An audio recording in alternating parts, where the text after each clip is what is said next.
Good evening, everyone, and welcome to the September 12, 2022 meeting of the Abington Board of School Directors. I note the attendance of all board members with the exception of Mr. Allen, who is expected to attend this evening. Please rise for the Pledge of the Allegiance. I pledge allegiance to the flag of the United States of America and to the republic for which it stands, one nation, under God, indivisible, with liberty and justice for all. Thank you. The Abington Board of School Directors has convened this evening's meeting at the Administration Building, and the public is welcome. In consideration of the health and safety of the school community, this meeting is also being broadcasted live on the Abington School District YouTube channel. The meeting is being recorded and will be accessible on the district's website and cable channel no later than Friday, September 16th, 2022. To allow those members of the public who cannot participate to view the proceeding at a later time. Comments from citizens will be conducted in person and by phone. Information regarding participating remotely in public comment will also be displayed on the screen at the time of public comment. The board thanks the public in advance for your cooperation. Do we have any additional announcements this evening? Dr. Fetcher? No. From my fellow board members? Excellent. So this evening, we have 8 scheduled interviews of people who have expressed interest in serving on the Abington Board of School Directors to complete the term of the vacated by Mrs. O'Rourke. Interviews are scheduled every 20 minutes, and the same question will be posed to all of the candidates.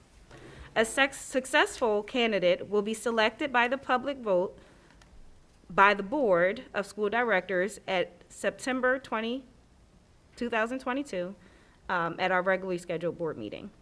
There is no deliberation regarding the candidates this evening.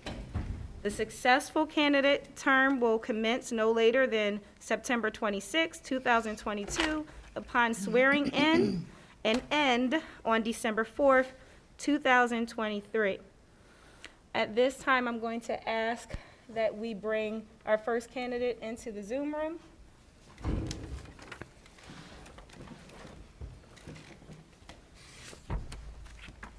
And our first candidate is Mr. Paul Morris. Hello, Mr. Morris. Pete Morris, please forgive me. Yep. If you can unmute your mic, we will be able to hear you as clearly as you can hear us. Unmute. All right. How's Excellent. Thank you. that? Does that work? It does. It is perfect. Okay. So, Good. so, Mr. Morris, each candidate will receive 20 minutes, 3 minutes per question, and the questions will be asked by of 5 of our board members. Okay? Appreciate that. Thank you. Excellent. Let us get started. I have your first question. Why do you want to serve on the Board of School Directors? When answering this question, please highlight any particular skills and experiences you would bring to the school board that will benefit our students and the community. First, I want to thank you all very much for accommodating me with a Zoom. I had this meeting, or this trip had been planned a while ago, so I wasn't able to change it, but thank you very much.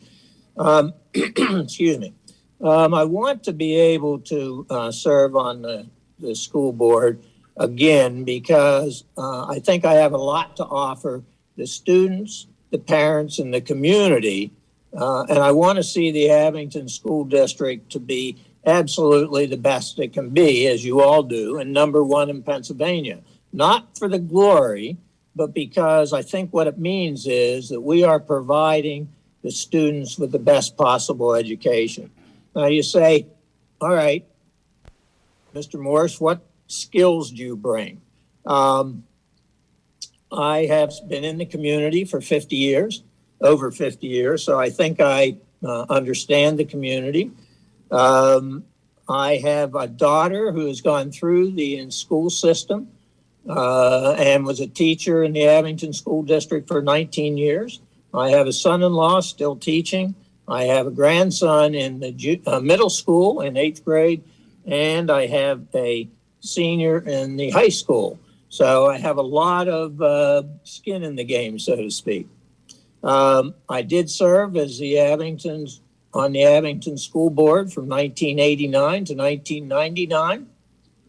And I was president of that board for 9 years. I've served on many committees throughout the Abington Township. Currently chairman of the board of the Abington Art Center. I ran my company and CEO for 30 years. We had 5 offices in various states and throughout the world. I'm currently a member of the Abington Foundation, which was the guiding light for the Stephen Schwartzman gift. And I have retired, so I have an awful lot of time and energy to help the community, the students, and the staff. Thank you so much for your answer. Mr. Morse, thank you so much for joining us this evening. What do you believe is the purpose of public education today? Please include your views on the relationship between public education and diversity, inclusion, and equity. The purpose of education, public education, is really to ensure our students can compete in the world when they graduate, to help them reach their full potential. That's what public education, my view, is. And we have to provide the necessary resources to do that so that they can reach their full potential. In other words, we have to be sure our students are productive, that they're informed, and that they know how to find answers when they're confronted with a situation that they don't know. Because we don't know everything and there's no way. And so they have to be able to ascertain how to find that. We also have to provide them with social upward mobility, improve their lives, essentially providing them the skills and background necessary to succeed in Abington or whatever community they live, in Pennsylvania and in our country.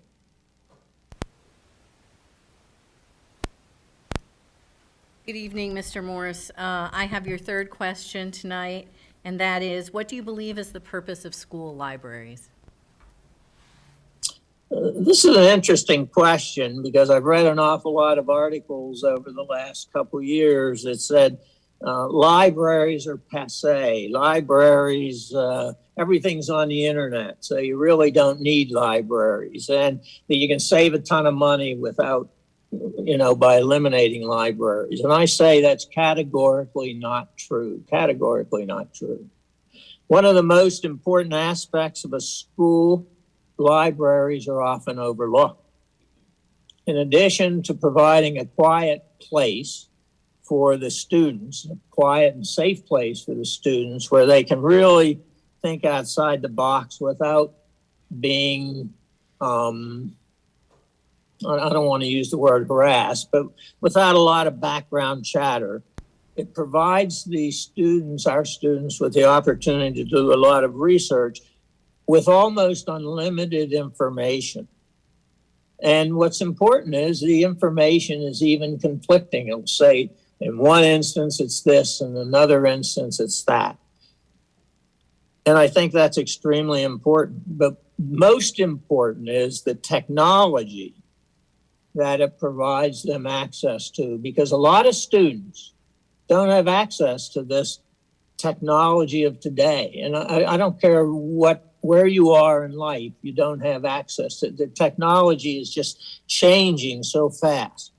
And I think that it provides our students with the opportunity to see the actual real-time technology, the latest technology, and that's extremely important.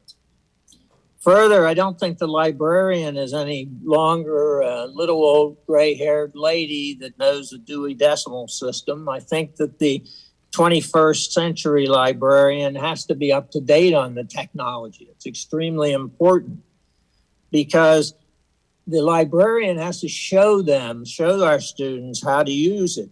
They have to show them where the information is. They have to show them that there's differences of information. There's in one hand there's this opinion, in another hand there's this opinion. So the librarian has to motivate the student to look beyond just simply doing a little research. They have to look at 2, 3, 4 different points of view, and thereby enabling our students to reach a conclusion that they develop through all the information that's out there. Thank you. Mr. Morsahib, your fourth question. What do you view as the strengths of Abington School District? In your view, what are the most critical issues facing Abington School District today? Certainly strengths of Abington School District, we could have a lot of strengths. We do have a lot of strengths. And I'm not going to list them in importance, but I think these are all important. I think the physical facilities are extremely important for our students because they provide a pleasant atmosphere in which to live. I think that was really, and when I was on the board, the facilities were undergoing the changes, so we didn't get to see all that. I think diversity of our student population as well as our staff is particularly important. I think that's a real strength. I think the reputation of the Abington School District is important. I think that the senior requirement where students need to have community service is critical. I think that this sets the framework for our students as they go out into the world, that they want to help others, that it's not me, it's to help others. I believe that there's a lot of good teachers and staff who care about the students. I think that that's a very good strength. And I think the last is a relationship that the Abington School District and the Abington Police have to ensure the safety of our students and our staff. I think that that's extremely important, and I think it's worked very well over the years. Those are the 6 that I feel are probably critical. I'm sure there's a lot more, but I think those are 6 that are important. And your 5th question. Please share your thoughts about the value of consensus in board dynamics. I'm sorry, I couldn't hear that. Can you turn towards the mic when you ask your question, please? Yeah, thank you. Sorry about that. Please share That's your okay. thoughts about the value of consensus building in board dynamics. Also, if possible, include in your answer any relevant experiences on a committee, board, or organizational body that involved navigating opposing opinions. Please also share your approach to problem solving. And I know that's packed, so I'll be happy to reread any part at some point. I think consensus building is the only way to reach an outcome, obviously, that the majority and hopefully unanimous, everyone can agree. I mean, there's no question about that. Very, very difficult, but not impossible. I think first it has to assume, we all have to assume that no one has a hidden agenda, that everything is out in the open. Because if there's a hidden agenda, then it makes it really very, very difficult, if not impossible, to meet get a consensus. I think second, everyone must speak openly, honestly, and at the same time respectfully, expressing their opinions, and most importantly, listening to the other person, what the other person is saying. I think that's very important. Everyone must listen whenever anyone is voicing their ideas, suggestions. I think a couple examples of consensus, I think budgets are a great example for the Abington School Board, the Abington Arts Center, when a team, when the board reaches consensus budgets. Because we all have, we like this, we like that, we like this, we favor that, but we have to look at the students, we have to look at the staff, we have to look at the goals. What are our goals? What are our objectives? And where are we going?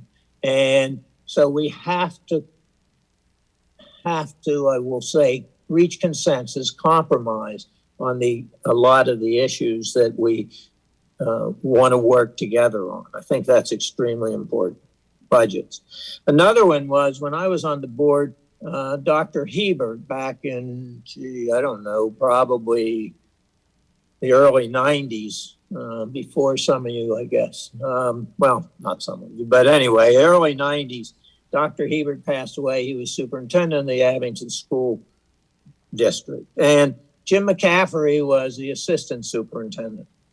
And Jim would have been a natural move up to that position, but Jim said, absolutely, I don't want it, no way, not interested.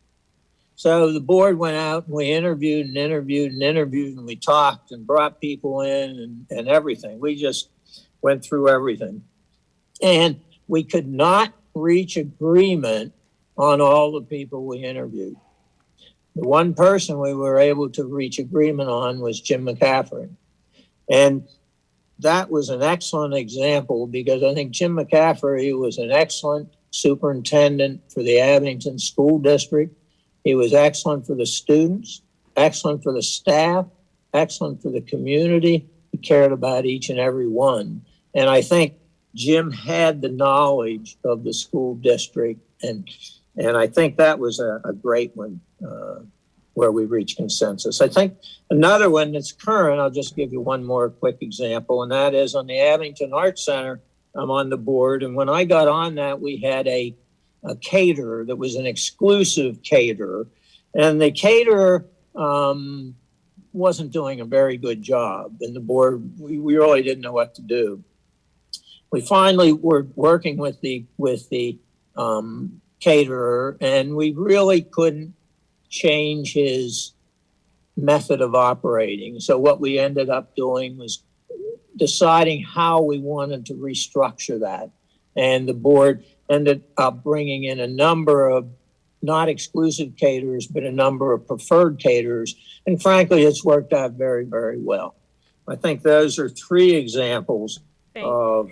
I want to thank you. You went slightly over your 3 minutes, but I definitely wanted you to finish that thought. Okay, thank you. That takes us to the end of the 5 questions. Do you have any questions about the process before we conclude your interview?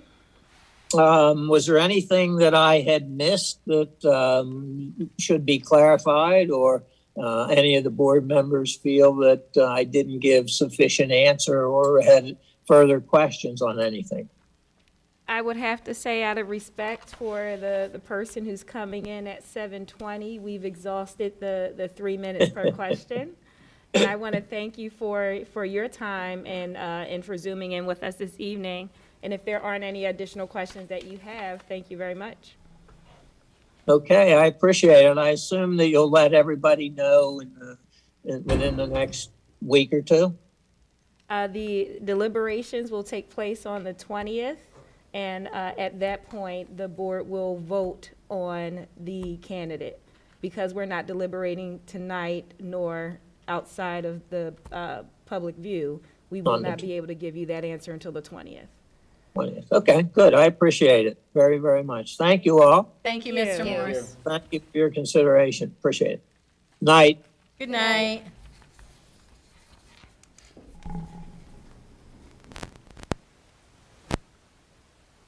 Thank you. Our next candidate for this evening, Dr. Author, and I want to make sure I pronounce Dr. Author's last name correctly.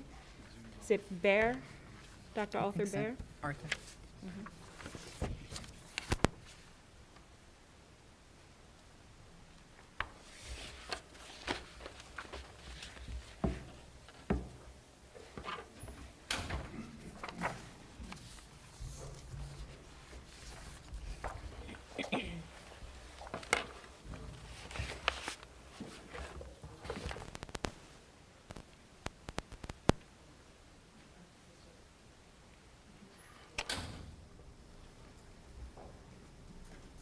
Hello and welcome.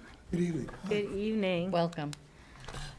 I do want to make sure I'm pronouncing your last name correctly. Is it Dr. Bear? It's easy, just like the animal. Got it. Sure. I won't forget it. Thank you. Thank you. So there's a total of 20 minutes, 3 minutes allocated for each question, and various board members will read one question, okay? Okay. I have your first one. Why do you want to serve on the Board of School Directors? When answering this question, please highlight any particular skills and experiences you would bring to the school board that will benefit our students and the community. Sure. I did answer the questionnaires.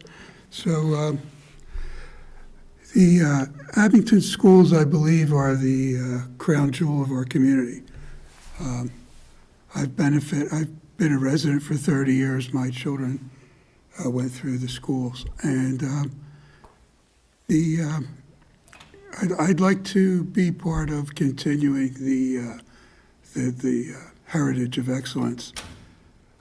What do I bring to the board if chosen? If you read my resume, I was a scientist. I believe I would have a lot of insight with issues related to that. And not just for academic children. I have a lot of experience teaching mathematics to non-college, or put it this way, people that take math in college to just fulfill requirements, not necessarily scientists or engineers. I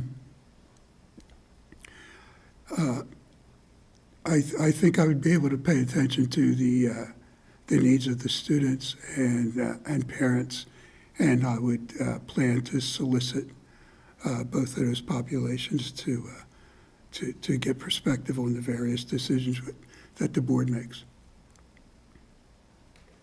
Thank you very much. Thank you so much for being here this evening. We're happy to see you, and we appreciate you putting your name in the hat for this position. What do you believe is the purpose of public education today? Please include your views on the relationship between public education and diversity, equity, and inclusion. Yeah. I think the purpose of public education is to provide all of our young citizens with, to prepare them for society, whatever their decisions may be, whether they be industry, the military, or academic pursuit. We have to transfer a culture to these students and subject matter. Presumably the school board represents the desires of the parents and the students to accomplish those things. It's a tough question because it's almost like the answer's too obvious, I think. You know, you could just say, oh, let's say educate the children, but that involves so many things. And, you know, they're at a younger age, students are being exposed to more societal issues than maybe they were when I was in high school. And that needs to be navigated as well. Welcome this evening. Thank you for participating in the process. I have your third question. What do you believe is the purpose of school libraries? Certainly a lot different than it was before. I think the internet has made a big difference in what's available to students and how they learn and how they access materials. I think of the library in a place as big as Abington as more like a library, more like being a student resource. It doesn't have to be a particular building. I would like to look into whether students who have complicated lives at home have a quiet place to study, maybe after hours. That doesn't have to be in a library. That could be in a supervised classroom. Of course, the library should have internet access, and it should be supervised internet access. Should be quiet, should be safe. And maybe additional resources such as tutoring, whether that tutoring comes from district teachers or private contractors or private citizens that do such services, and they could be vetted to be available during those hours.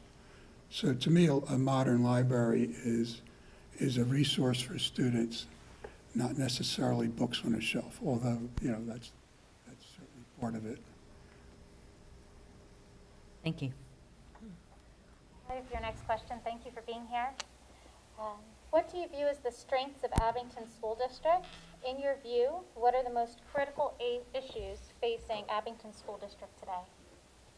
I think the strength of Abington schools is the caring community.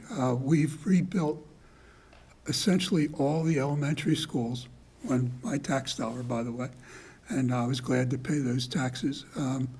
With the generosity of Mr. Schwartzman, we have a crown jewel of a physical plant for a high school. And I think another advantage is I believe we're the second largest school district in Montgomery County, second to Norristown.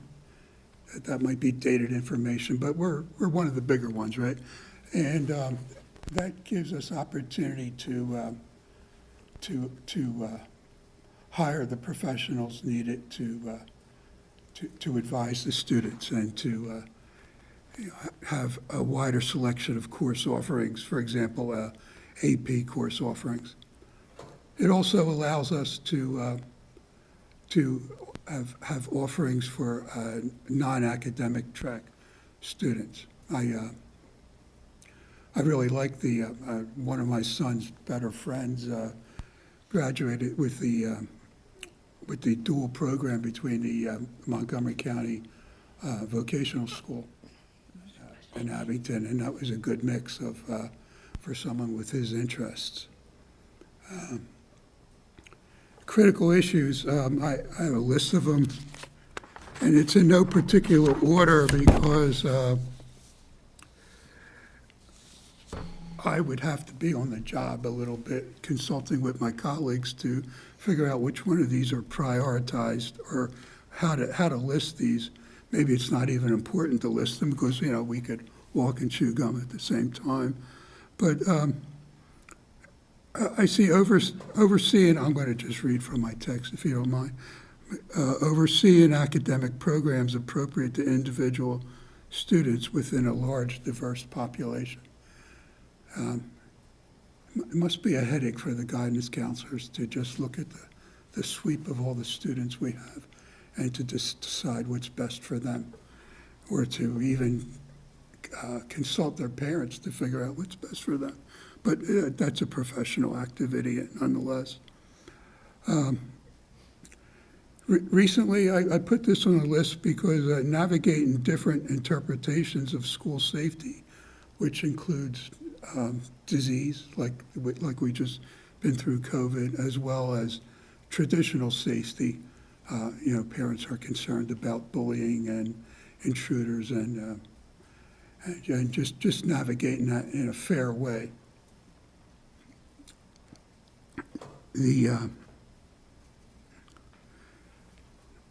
I don't know how much the board gets involved with this, but I consider resolving curriculum issues involving controversial cultural issues as being as being an issue to address. There's a lot of division out there between people's different interpretations of various curriculum, especially as it relates to the social sciences and history. I think fair handling of discipline is a critical issue, and to the extent that the board gets involved in those decisions, that's on my list as well. And of course, it's last, but it might be first, is responsible budgeting. The board is responsible for approving budgets and deciding the salaries of top administrators, for example. And, it's not an endless pot of money to our taxpayers, and we have to pay attention to that. Thank you. We'll slide into the fifth question. Thank you. Please share your thoughts about the value of consensus building in board dynamics. If possible, include your answer any relevant experiences on a committee, board, or organizational body that involved navigating opposing opinions. Please also share your approach to problem solving. Consensus is important. My experience with that is, as you know, I was a scientist, and I was the principal investigator on many large projects. And we worked with different people, sometimes people from other states. And there were disagreements. I worked for a federal agency, U.S. Geological Survey, and it was a pretty open culture. There wasn't much of a vertical structure as far as it wasn't like a military operation. It was all pretty open. And usually I was in charge, but earlier in my career I wasn't. And I always appreciated people listening to me, even if my ideas were not implemented. It's better to have consensus in a group that's trying to get goals, and you have to keep an open mind. And sometimes you get the best ideas from the most unexpected places. In the event that not all ideas are feasible, not everyone can have their way, and it has to be clearly communicated the reasons for discounting an approach or an opinion. There has to be reasons for that.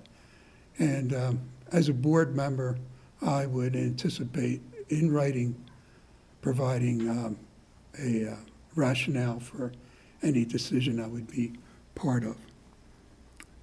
I forgot the second part of that question. I'm sorry. No, it's okay. It's a big question. If possible, include your answer any relevant experiences on a committee, board, or organizational body that involve navigating opposing opinions, which you spoke briefly about a moment ago. Also share your approach to problem solving. Oh, okay, yeah. I like to do my homework. The way I solve problems in a group dynamic is, a lot of times you're just solving your own problems, and that's fine. But if you're in a group dynamic, I like to spend time allotted to me to do my own research, do my own homework, so that for two reasons. If I have a defensible position that needs to be articulated, then I have the background to do that. Conversely, if someone has an opposing view or an opposing methodology, me doing my homework would allow me to understand something, to be on a higher platform to understand what the next issue or what the next appropriate methodology would be. So the summary of that question is I like to do my own homework. I wasn't a Boy Scout, but I like to be prepared. We want to thank you so much for your time and again putting your name in the hat. Do you have any questions about the process? Yeah, I do have a question. We're 2 months away from the election, right? And I was wondering, this is a temporary position, right? And I was wondering what the rationale was for appointing a temporary position just 2 months away from the election. Good question. The election in November does not include school board candidates. We serve on a 4-year term, and they rotate every 2 years. So my 4-year term is ending, and I will be campaigning again, and that election won't be until 2023. So there aren't any school board candidates on the ballot Oh, I for got this that November. wrong. Okay, thank you. So this position would be for at least 2 years? But it would be for until December 4th Yeah, a little over of 1 year. 2023. Sorry. Okay. About a year and a half. Okay, good. Thank you. Oh, thank you. Thank you so much for your time. Thank you. Okay. Good luck. Thank you.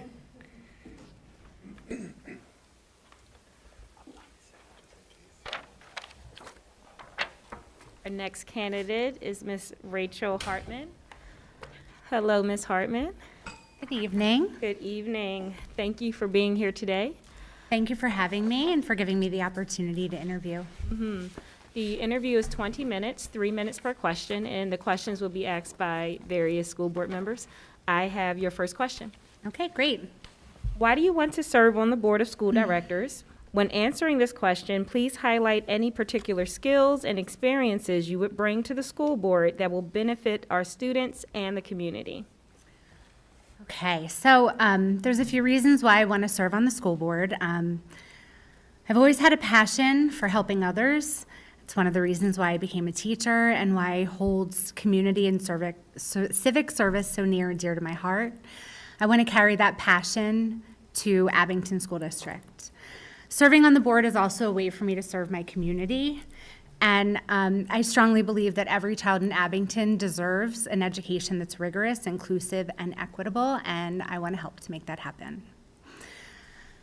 As far as my skills and experiences, I live by the words of my favorite quote by Mahatma Gandhi, "Be the change you want to see in the world." Here are some ways that I've let those words guide me. I started in my own classroom. I started small, giving children the confidence to reach their dreams while providing them with rigorous instruction, with many opportunities for creativity, deeper learning, and inclusivity. I then stemmed out a little bit, and I served on several district committees at the school and district level to improve the instruction and culture in the district. After several years in the classroom, I became a K-12 instructional coach, and in that capacity, I was able to engage in positive changes in the district where I work on a larger scale.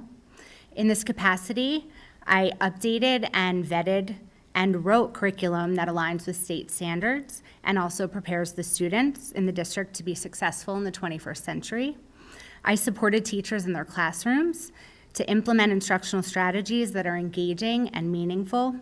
I delivered professional development on many different topics, and I also wrote a grant to develop a K-6 environmental education program in the district. For the past 4 years, I've been a member of the Cadre for Equity in Hatboro-Horsham. We work with a professional on equity and inclusion to identify ways to honor all of our students, their backgrounds and their needs.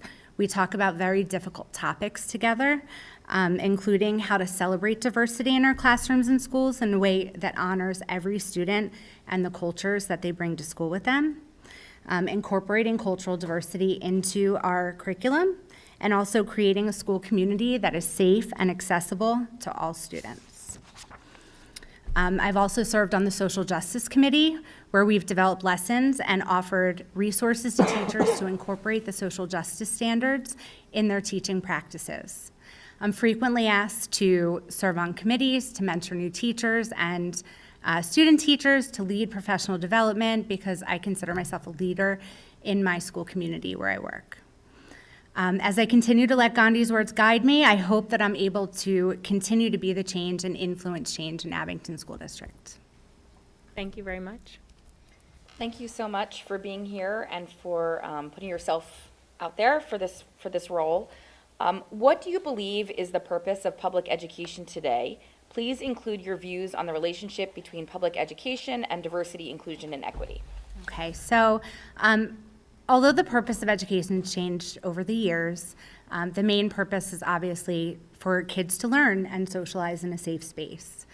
Gone are the days of, rote learning and round-robin reading, because we know now that that is not the best way to teach our children. So now we need to teach our children a certain skill set to be productive members of society, which is very different than what it was in the past. We've learned that learning should be collaborative, inquiry-based, and sometimes even student-driven. Children need to learn how to communicate, problem solve, and need access to the most recent technology. They don't need to memorize facts anymore because they have Google at their fingertips. We don't need to hold calculators back from them because they have them in their back pockets. So the skills that they need to be productive members of society have changed, and I think that as a school district and in schools, we need to reflect those changes and help kids to learn the skills to be effective members of society. Children also need to learn how to communicate. They need to learn how to problem solve. Oh, I already did that one. Primarily, our children need to learn how to ask questions and make informed decisions and engage with others in a productive way. In order to help our children achieve the skills to be effective citizens in our world, we need to shift our education from a teacher-led model to a student-led model. Students need to have say and voice in their education. They should be active participants in their learning, which is very different than what we've seen in the past. In relation to diversity, inclusion, and equity, we know that the children entering our school buildings come to us with varying needs, whether they are academic, social, or economic, or emotional. Our job as educators is to meet children where they are and help them to achieve success, regardless of what they bring to school with them. It's been proven that for children to learn, they need to feel safe and seen in their schools and their classrooms. This can include diversity in our teaching materials, intervention and extension opportunities, variety and types of assessments that all children can access, student choice, literature and teaching programs that reflect a variety of family structures, cultures, and backgrounds, training for teachers in diversity, inclusion, and equity, and a school culture of acceptance. The goal of education has always been academic success, but how we get there is different in 2022. We need to ensure that the student with diverse learning needs has access to learning materials at the appropriate level. We need to make sure that our gifted students have authentic opportunities to extend their knowledge. We need to help our students from diverse backgrounds see themselves in the teaching materials and feel that their own cultures are seen and honored. We need to make sure that our students who have difficult home lives come to school and feel supported in their classroom environments. And we also need to make sure that education is accessible to all students and consider every student's personal needs when they enter the school building. Finally, equity is not just applicable to individuals, but also to infrastructure and resources across school buildings. The populations of students in the different elementary schools is not the same, and we need to make sure that resources are allocated based on what the kids need, which might look different in different schools. Welcome this evening, Ms. Hartman. Thank you. I have your third question. It's short. What do you believe is the purpose of school libraries? Well, I think school libraries and librarians are critical components of our schools. I think the traditional purposes of school libraries hold true today. Kids need opportunities to read. They need access to literature that is diverse and engaging. School libraries are where kids learn to love to read, and that still holds true. Given the changes in our world, it's important to take a closer look at how libraries are structured and how they support children in today's world. Although I still believe in the importance of holding a book and turning the pages, in our world today, it's very unlikely that most people have time to sit and read a book. People are listening to audiobooks, they're listening to podcasts on the go while they're in the car, and I think that we need to consider that for our students as well. When we have a question, we turn to the internet for answers, not encyclopedias and atlases anymore. So we need to make sure that our students have access to quality literature that's current, diverse, and engaging. We need to be building lifelong learners, but we also need to make sure that our children can navigate the internet safely and efficiently, that they can determine if an online resource is reputable. They need to learn how to find what they're looking for as far as information goes, and how to be digital citizens in our world.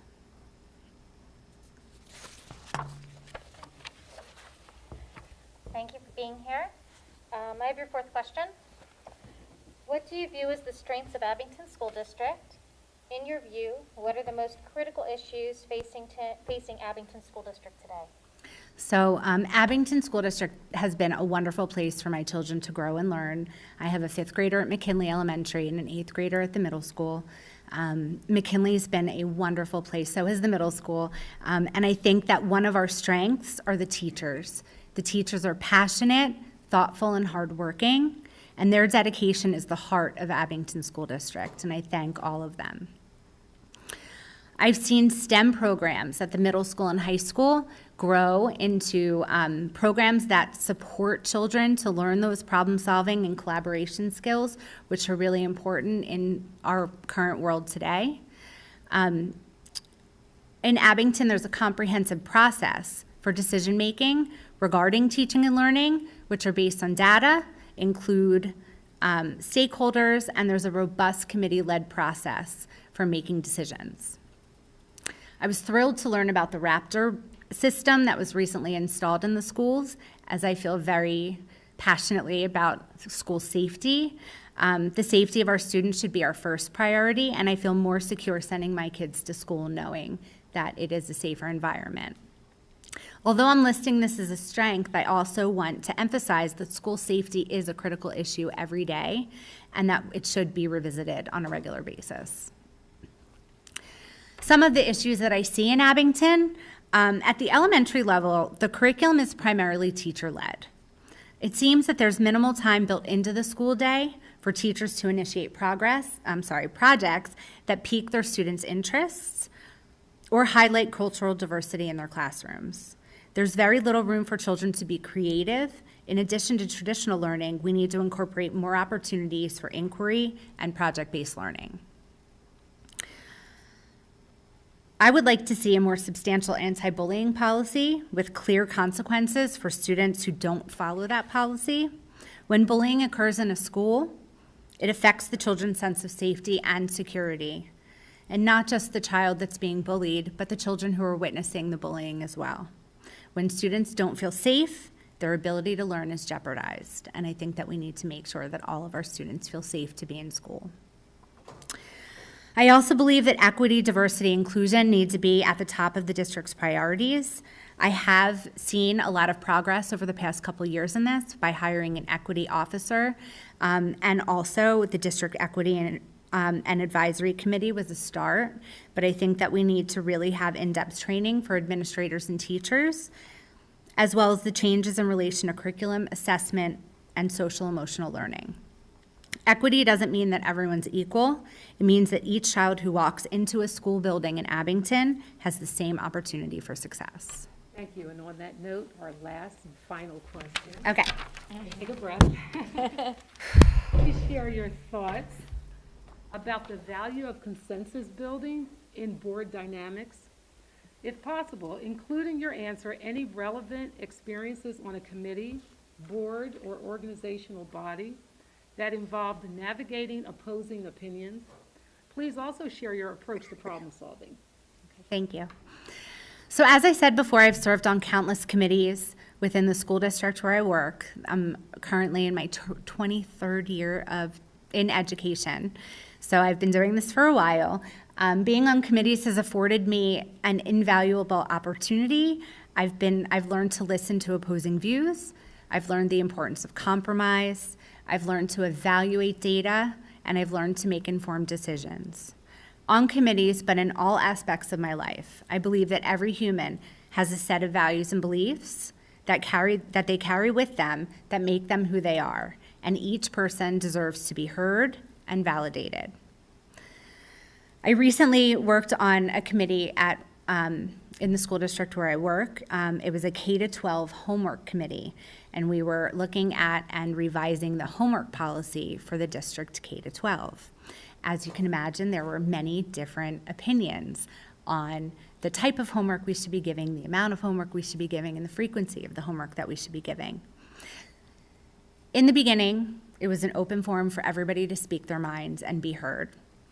And then after that, we read many articles, we researched best practices, and we looked at the data around the effectiveness of homework for children at the elementary, middle, and high school level. In the end, we did develop a new homework plan, K-12. And I believe that all participants were satisfied with the outcome. I don't think that anybody got exactly what they wanted, but I think that there was enough compromise and enough research and data to support the decisions that we made. And we all went into this with an open mind, and we developed a new homework plan for the district. In my approach to problem solving, I like to gather all the relevant information which includes and is not limited to research, case studies, interviews, and all kinds of data. I am the kind of person that likes to take the time to really sit with all of the information before making a decision. I like to look at every issue from all aspects. I want to think about how each outcome will affect each person who is involved in the decision. In an educational setting, decisions should be centered around comprehensive district goals, and most importantly, what is best for kids. Thank you. That concludes our 5 questions. Do you have any questions about the process? What is the process after the interview? Excellent question. So on September 20th, the board will reconvene for a regular scheduled board meeting. This will be an agenda item where we will deliberate in public and make a decision that evening. Okay, great. Thank you so much for your time. Thank you so much for your time. Thank you. Thank you.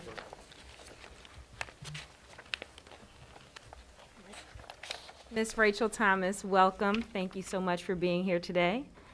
There are 5 questions, 20 minutes total, and each question is allotted 3 minutes. Okay?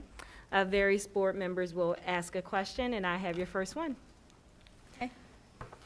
Why do you want to serve on the Board of School Directors?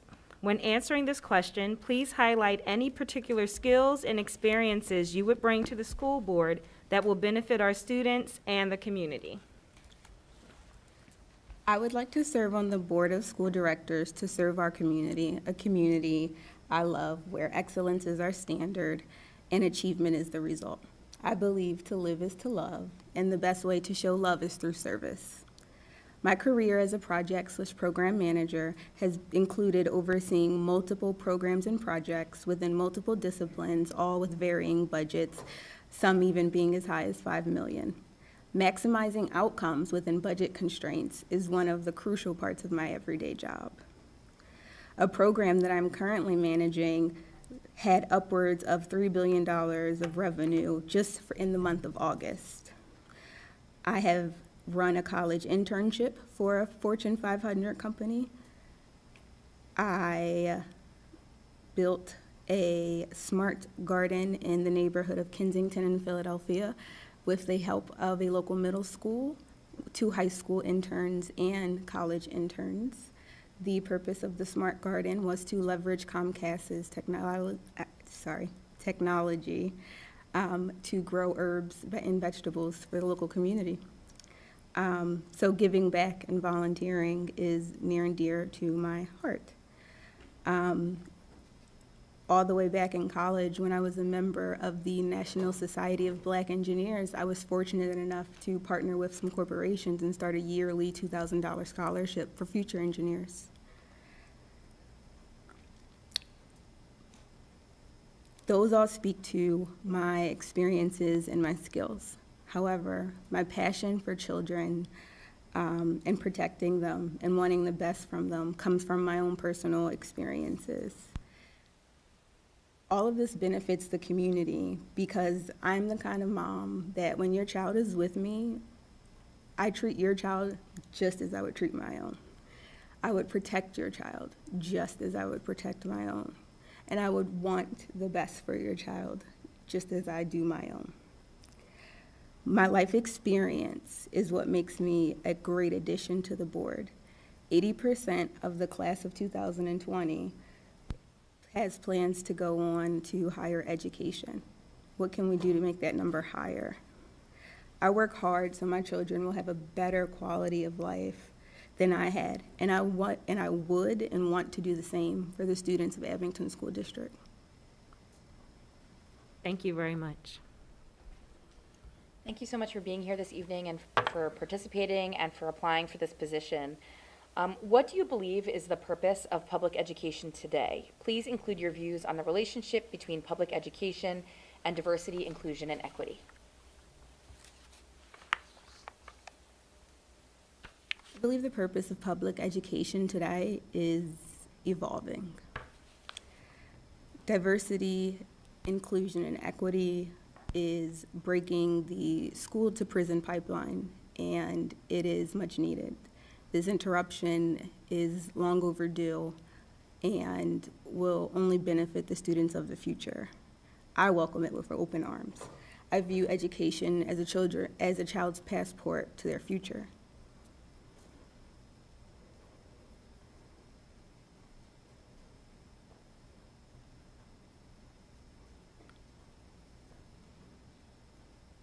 Sorry, I was writing down what you were saying. So I have your third question, but thank you for coming out this evening. It's short. What do you believe is the purpose of school libraries? School libraries. I struggled with this question, and so I was like, I'm just gonna be honest. Not that I haven't been honest, but I was like, I'm just gonna write what is in my head. I believe school libraries serve multiple purposes beyond the typical research and studying. For some students, they're a place to call home where they can get comfy with a good book, learn something new, and enjoy themselves. For other students, they may be an escape where they can get lost in their favorite book or find a new world that they feel like they belong in. Use their imagination, expand upon their expand upon their ideals and creativity. More importantly, school libraries are a living time capsule. Within their walls, almost anything is possible with the right book, of course. Keeping school libraries as a part of the curriculum is a fundamental part of education, and as a bonus, it helps keep kids off technology. Thank you. Thank you for coming out, Rachel. I have your fourth question. What do you view as the strengths of Abington School District? In your view, what are the most critical issues facing Abington School District today?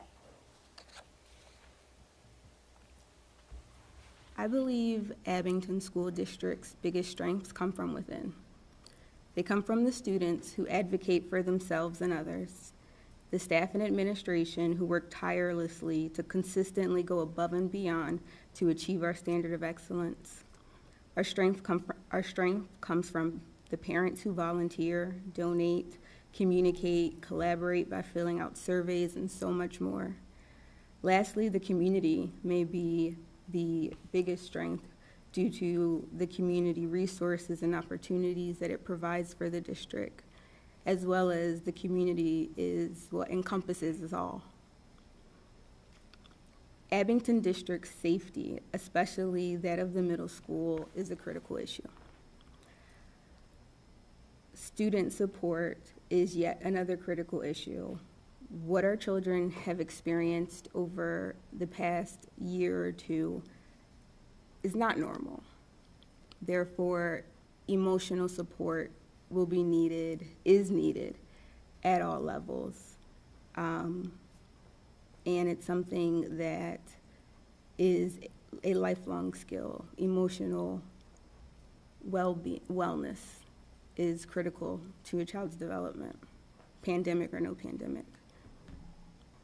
So I believe those types of programs and resources being more integrated into the school would help a lot. Thank you. Final question. Please share your thoughts about the value of consensus building in board dynamics. If possible, include in your answer any relevant experiences on a committee, board, or organizational body that involved navigating opposing opinions. Please also share your approach to problem solving.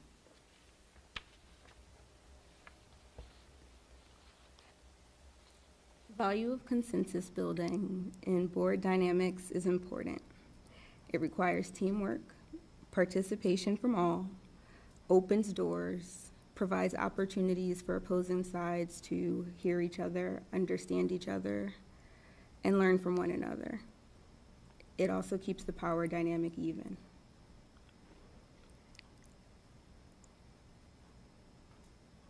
In my field, I am constantly competing with other PMs to have my work prioritized. This may sound like a simple task, however, when everything is the highest priority, Nothing is the highest priority. It's a constant juggle. Getting my job done includes working with cross-functional teams, ensuring that we are all on the same page, working towards the same goal, whether it be from different angles, different perspectives. But getting it done is the goal together.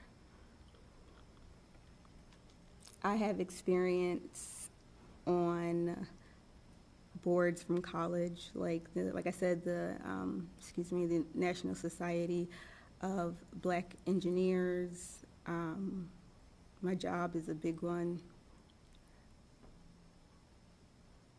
And in organizations, Girl Scouts probably.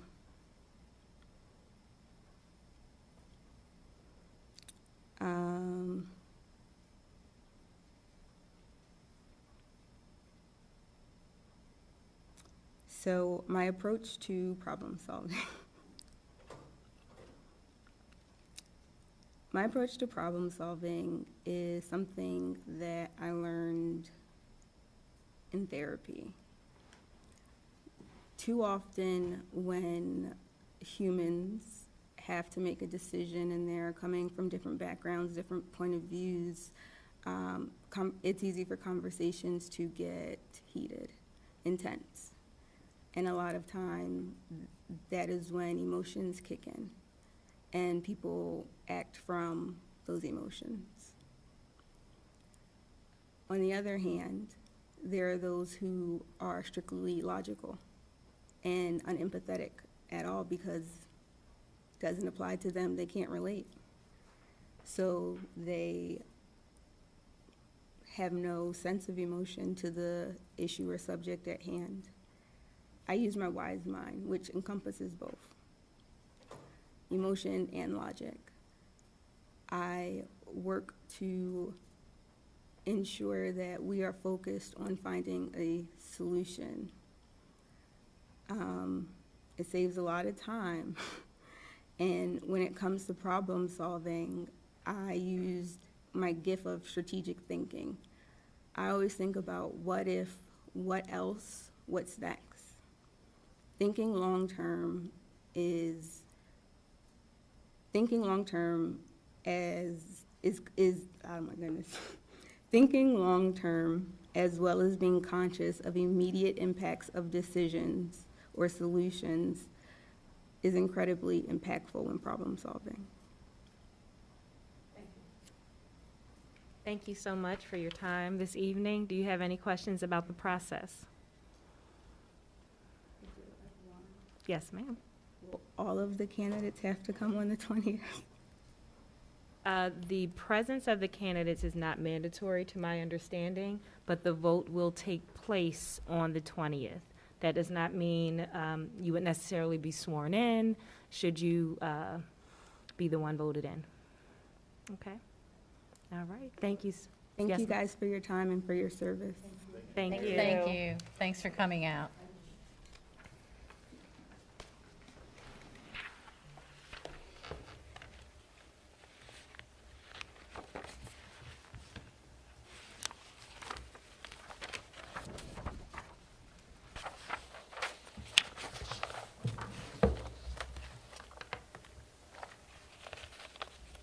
Our next candidate is Ms. Nicole Guessing.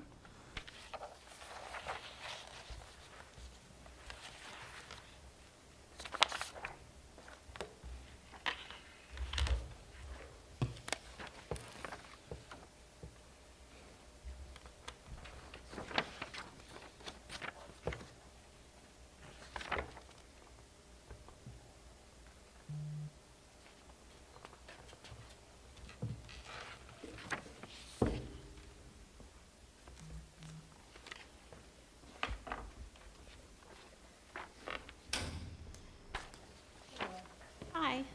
Hello, Ms. Guessing. Hi, how are you? I'm good. Thank you for being here this evening. Thank you for having me. There are a total of 20 questions. Pardon 20. me. There are a total. Surprise, is that a test? Laughter is good for the soul. There are a total of 5 questions, but within those 5 questions, you have 20 minutes, 3 minutes per question. Okay. Okay?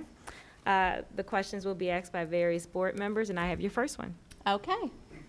Why do you want to serve on the Board of School Directors? When answering this question, please highlight any particular skills and experiences you would bring to the school board that will benefit our students and the community.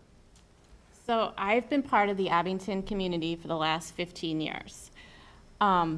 As I thought about it, I have been on about 10 committees in those last 15 years, as well as the Copper Beach PTA president, parent council president, and now the new middle school president.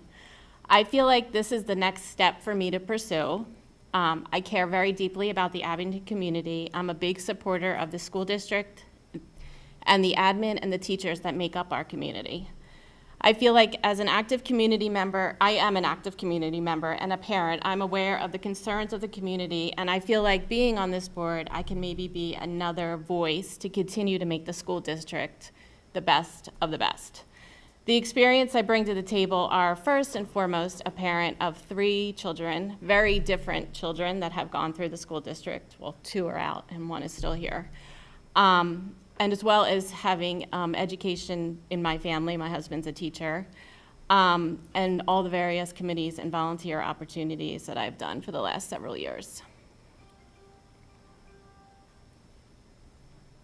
I apologize for the interruption. No, that's okay. That basically summed it up for me. Thank you. Thank you so much. Thank you so much for coming tonight and putting your hat in the ring for this position. We really appreciate your willingness to volunteer. So thank you. We're happy to have you here tonight. What do you believe is the purpose of public education today? Please include your views on the relationship between public education and diversity, inclusion, and equity. So I believe that the purpose of public education is for our youth to exist, thrive, and advance in society. I believe that the fair opportunity of education should be made available to everyone so that they can be as successful as possible. The whole point in public education is that it is made available to everyone, not just the people that can afford it, such as private schools. Diversity is part of public education, and by doing that, we make our society stronger, and that ties into the equity. Not everyone comes to the table with the same advantages, and a public education levels the playing field. I believe that the inclusion is important in every population. There will be people that don't feel that they are part of a community, and it is our job as a school board member and the school to give those people what they need to feel that they are included and are part of the community.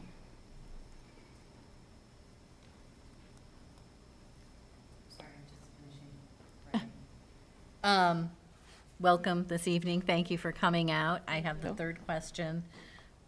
What do you believe is the purpose of school libraries? So I believe I personally love a library. So this question, my kids make fun of me, but I think the library is the best thing ever. The purpose of a school library, in my opinion, is for our students to have access to books, research material, to make them a more informed student. I also believe it gives them access to fiction so they can have portals to other worlds and kind of escape reality a little bit. I believe we give them the access to the most current data and primary sources that are crucial to their education process. Without it, I believe that they're reading just someone else's interpretation. The library has endless opportunities for our youth to explore. It is a place where the student can take their education into their own hands and make it a very unique experience. They can research things that might not be discussed in their classroom with the help of a school librarian and the research that's available there. Thank you for coming out tonight. I have your 4th question. Okay. What do you view as the strengths of Abington School District? In your view, what are the most critical issues facing Abington School District today? So obviously the first thing that is our strength is the people. It's the admin, the teachers, the kids, basically every part of that. Also, we are very diverse. We're lucky that we're such a diverse school district. Our academics, our athletics, our clubs, our new building, I believe they're all of our strengths. I also believe that I think it's pretty phenomenal that if our kids come to somewhere and say that they're looking for something, they need help with something, they want something to be started. Like, as admin and school board, we're open, we start committees, they get to have access to Dr. Fetcher in these meetings. I think that that's like huge. I think that their voices being heard is huge. So I think that that's a huge strength. There's issues everywhere, so like in various times there's different issues. I believe that maybe an issue that we could address is our break in communication between the home and the school. And I don't think it's like an Abington issue. I just think it's across the board issue. And I just think that maybe we need to somehow somehow maybe get other people involved so that they feel part of it, so that they're not, I don't want to say bashing, but just part of our community. Does that make sense? Final question, thank you. Please share your thoughts about the value of consensus building in board dynamics. If possible, include in your answer any relevant experiences on a committee, board, or organizational body that involved navigating opposing opinions. Please also share your approach to problem solving. So I believe that everyone is that everyone has their own opinions, and everyone is on a board or a committee for the betterment of that particular board that they're on. I believe that we, as elected officials, should be respectful of other people's opinions and listen with an open mind. We are not always going to agree.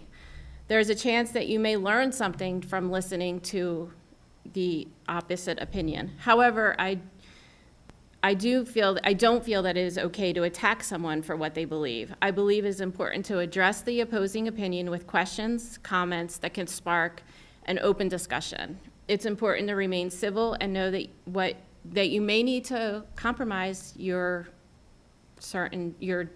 opinion in certain situations.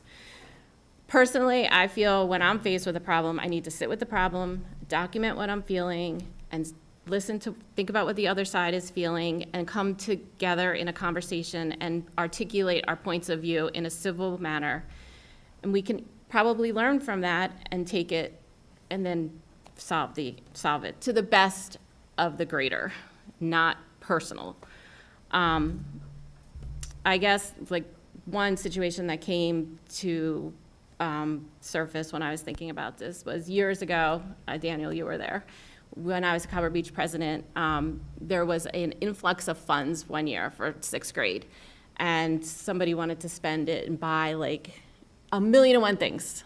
My opinion is 6th grade is, you're going to 7th grade. It's not like you're graduating, so we don't need to go crazy. So there was a bunch of different opinions. We all sat down, and the decision had to be made because that was going to happen for the next several years. So we were able to sit down and talk it out and come to a conclusion that fit everyone in the school, in the 6th grade that year. Because just because this year had an influx doesn't mean next year is going to have an influx and we don't have to spend crazy. So that was just one situation that came up. It happened to be an Abington situation. I would like to thank the public for your patience as we have overcome a technical difficulty. And would you please finish your last comment about 6th grade and being the Copper Beach president? And So basically the resolution of the situation was that the committees all got together and figured out the best way to be financially, financially responsible for that year, so that going forward, it wasn't kind of done haphazardly. So it was a good resolution. All parties were happy. thank you, Ms. Gessing, for your time and Thank your you. patience and your laughter with us this evening. Thank you for your sense of humor. Do you have any questions about the process? I don't. Thank you very much. Thank you. Have a Thank good you. evening. Have a good night.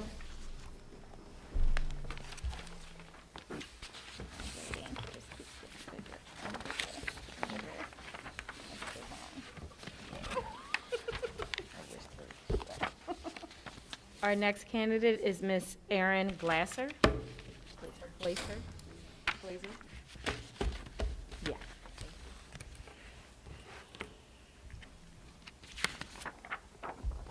We are at a schedule here. Oh, we're doing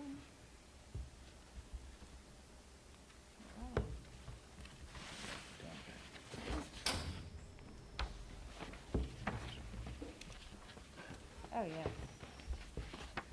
Yes. Maybe not. That's where we can earlier and earlier.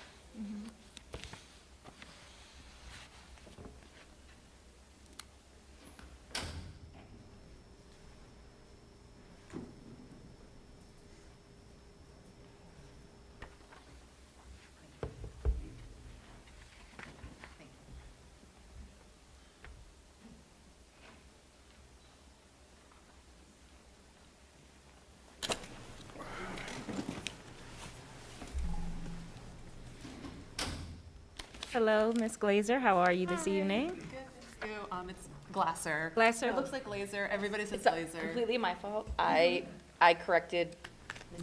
Brown. I'm Yeah. not going to blame her. I want to thank you for thank you for correcting me. No, but names are important. So thank you, Ms. Glasser, for correcting me. I appreciate that. There are a total of 5 questions. We have allotted 20 minutes, and you have 3 minutes per question. Okay. Questions will be asked by various board members, and I have your first one. Okay. Why do you want to serve on the Board of School Directors? When answering this question, please highlight any particular skills and experiences you would bring to the school board that will benefit our students and the community. Yes. So I think that the most important responsibility of the school board is to make sure that we are able to develop and maintain an environment where students can achieve and all students can achieve. And so I'd really like to be a part of a community that does that. The experiences that I bring that I think are relevant to this, many, seems like a lifetime ago, the very first professional experience I ever had, I was an assistant volleyball coach at Connecticut College, and at the same time I was going to Connecticut College to get my teaching certification for secondary education. So I had the opportunity to be a student teacher in the Connecticut school district for some amount of time, and definitely through that experience realize how challenging that role is and how important that role is, and definitely gives me so much appreciation for what our teachers do now. I also worked as an educator and coach in higher education for 15 years. So I definitely think that experience helped me to understand how to work with a lot of different types of people to help students achieve. I served on a lot of different committees and organizations that centered our students and our community. So I bring that experience. And more recently, working at Drexel University, I worked in the Sports Leadership Institute, and I was responsible for developing the Introduction to Sports Coaching Leadership program, which I then used to facilitate the requirement that many PIAA coaches have in order to be coaches in Pennsylvania. So I definitely had experience working with those coaches and understanding the curriculum and developing it for them to serve their needs and iterate based on their feedback. Thank you very much. Thank you so much for being here this evening and for volunteering to go through this process. We appreciate it. What do you believe is the purpose of public education today? Please include your views on the relationship between public education and diversity, inclusion, and equity. Yeah, so when I saw this question, I was like, wow, that is a huge question. And I don't know that 3 minutes is sufficient to answer it, but I will try. So at a very high level, I think public education is about preparing our students to reach their fullest potential and to contribute to our democracy, to be global citizens, and to discover what their passions are so that ultimately they can make choice-filled decisions. I think it's also about helping our students achieve metacognitive skills so that they can do the work that is required to engage and adapt in this very diverse, very challenging, very dynamic world that we find ourselves in. And for all of those reasons, I think diversity, equity, inclusion is synonymous with that work because we live in a very diverse society and world, and our students need to know how to navigate that and understand that there are different viewpoints, and that's not only okay, but it's important for innovation and problem solving. Ultimately, I think that there are many studies that show that a diverse classroom and a diverse workforce produces better, more innovative problem solvings and solutions. And equity and inclusion feed into that because it's not enough to just be diverse. We have to make sure that our students are included and have equitable outcomes, and so that it's working for everybody, not just a few. I'm going to ask your third question. Welcome and thank you for participating in the process. This is the shortest question of the evening. Yeah. What do you believe is the purpose of school libraries? Yeah, so this was also a really fun question to think about. I mean, certainly there's a lot of evidence to suggest that a high-quality library is paramount to better student outcomes and student achievement. A really good library ensures that there's equal access to information and technology and connects what's happening in the classroom to real-world events and things that are happening outside of the classroom. I know from my time at Drexel University, I heavily utilized the library as an educator and as an advisor. Certainly, I worked a lot with biomedical engineering students, and they had no idea all of the different career paths they had, all the different professional development tools that they had, and they were free in the library in a way that many of the students didn't even realize they had access to, and that really created a lot of equity for our students who some of them couldn't afford to take a Coursera course or do an extra, $500 certification, and they could get that for free through our library.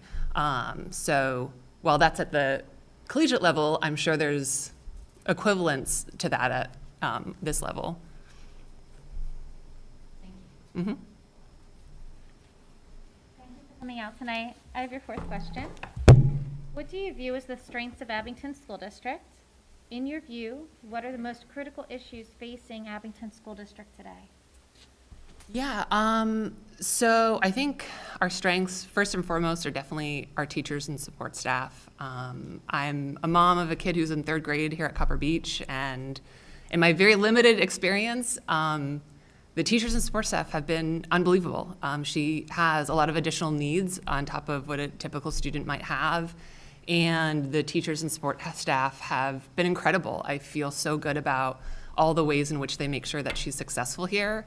And certainly through the pandemic, there was a lot of challenges that the school faced. And while things weren't perfect, I certainly felt that the teachers and support staff were always thinking about our students, and sometimes at the detriment of their own well-being, we're making sure that our students were okay. So that would be one. I think also our parents and our community is a really important asset that we have. Again, I have a limited experience, but certainly with the work I've done with the PTA and volunteering at different things at the school, seeing folks who are showing up and are engaged and are excited about being involved is really encouraging. And then finally our students. Again, I last year was volunteered for this science fair, and I came to actually an event here for a statistics poster competition announcements, and seeing all the students excited about what they had done and presenting was really, it was really special to see. In terms of our greatest challenges, I think, firstly, the inflation that we're experiencing right now. I mean, certainly it's creating a lot of stress for families and disproportionately affecting our most vulnerable communities. And so if our children are experiencing that at home, it's going to be hard to come to school and be able to achieve at the highest levels they can achieve because there's a lot of stress at home. So I think, certainly that is a challenge. I think the aftermath of COVID-19 and the achievement gap that we now see across America because of that, and making sure that the students that fell behind are able to catch up and be just as successful as everybody else. And then lastly, I would say the mental health crisis that's facing, again, America. I don't think it's unique to Abington. I think all of our children across the nation are experiencing it at really high levels. And so just making sure that there's a support staff in place at schools that can address these very different new needs. And the last question. Please share your thoughts about the value of consensus building in board dynamics. If possible, include in your answer any relevant experiences on a committee, board, or organizational body that involved navigating opposing opinions.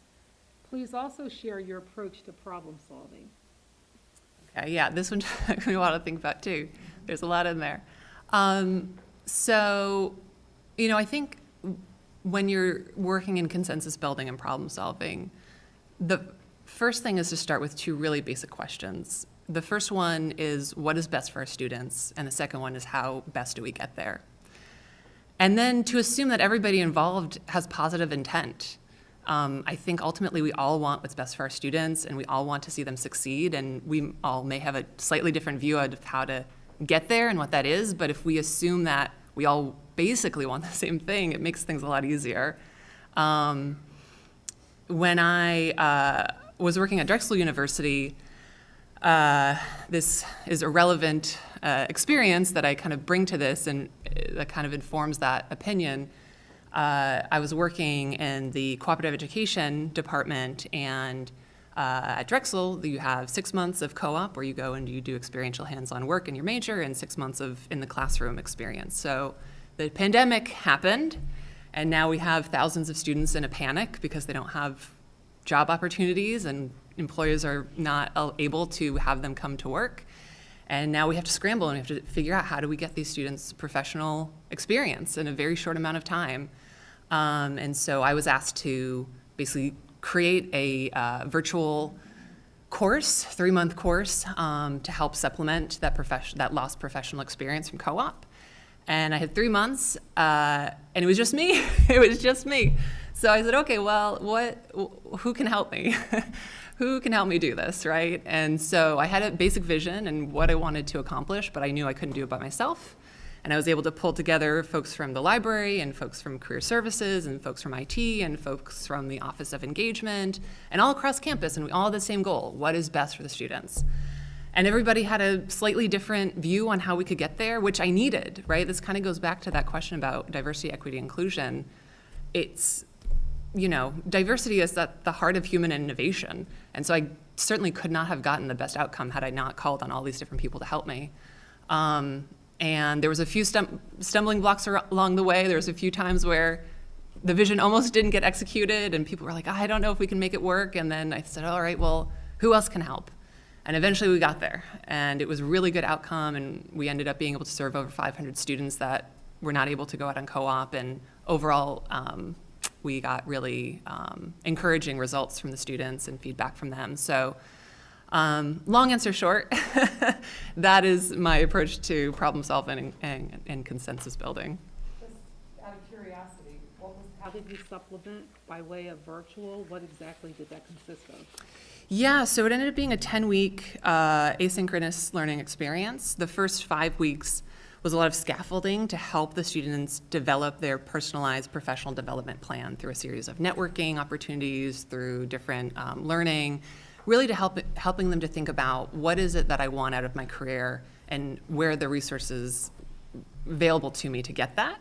And then the second half was them actually executing that plan and using discussion boards and various ways in which they could collaborate and share their experience with their peers. And so there was then a lot of peer-to-peer mentoring happening as well. Yeah. Well, thank you. That's the conclusion of our 5 questions. Do you have any questions about the process? So what happens next? On September 20th, the board will reconvene for a regularly scheduled board meeting where this will be one of the agenda items. We will deliberate and take a vote. Okay, sounds simple enough. Yeah. Thank you so much for your time this evening. Thank you. Thanks for coming out. Mm-hmm.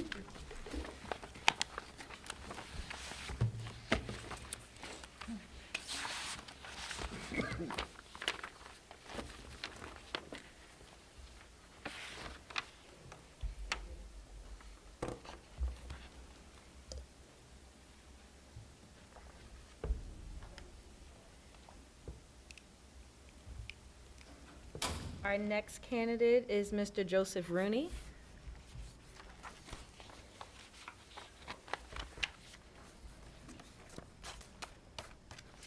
My fellow board members, we're okay to keep going?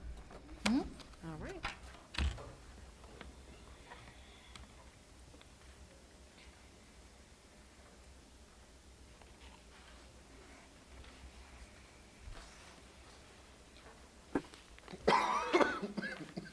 How's Bonnie doing?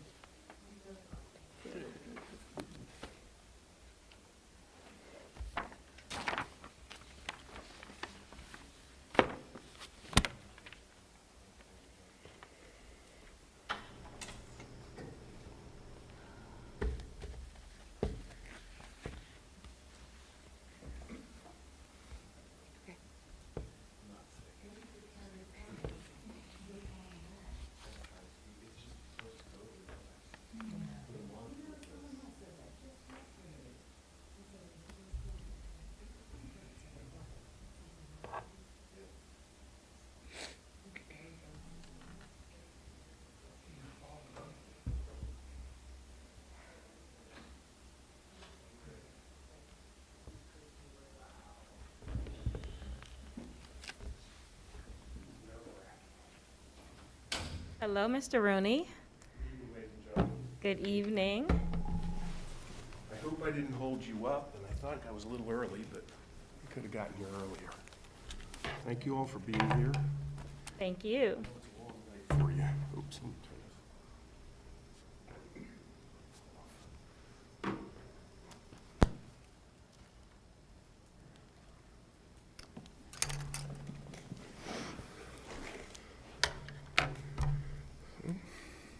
All right. You ready to start? There are 5 questions. We have a total of 20 minutes and 3 minutes allotted per question. And I have your first question. Why do you want to serve on the Board of School Directors?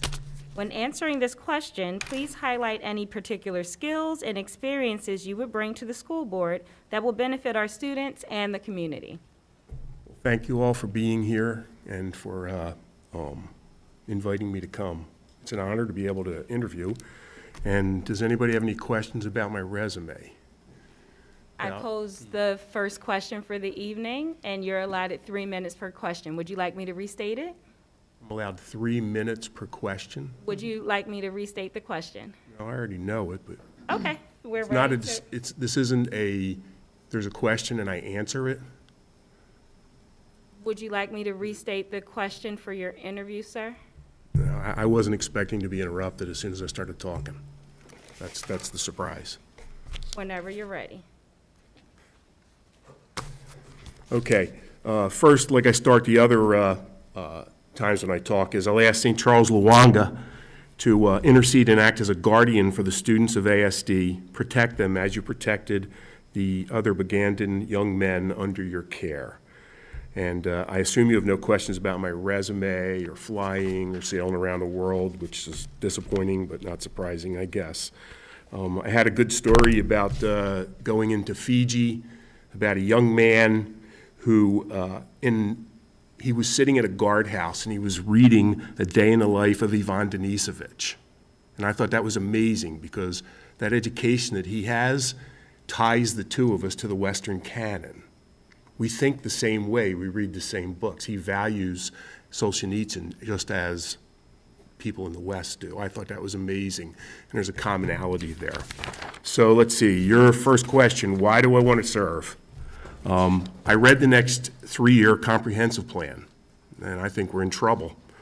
Our board has no intellectual diversity. There is no critical thinking on any issues, just the same stale focus on left-wing politics and the interests of school district employees.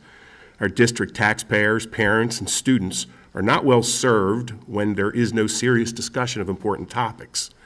Where is the discussion on the errors that the district made over the last 2 years of government shutdowns? Numerous studies and reports have cataloged the educational losses our children have suffered. Souderton School District and Catholic schools remained open the whole time. There was no discussion of what they were doing and how we could adopt those procedures.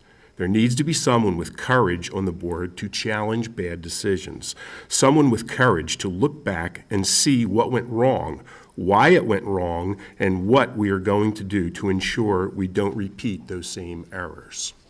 That's it. Thank you. You're welcome.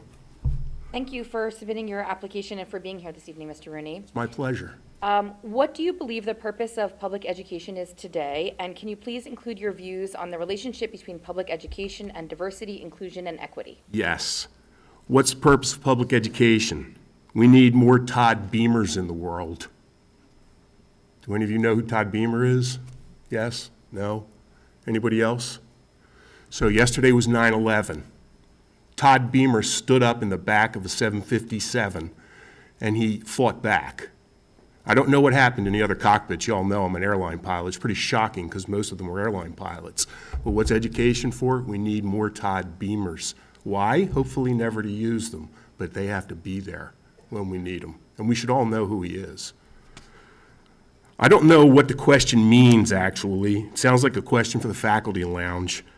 This district should strive to give our kids the best educational foundation in our 2,000-plus year history of Western civilization.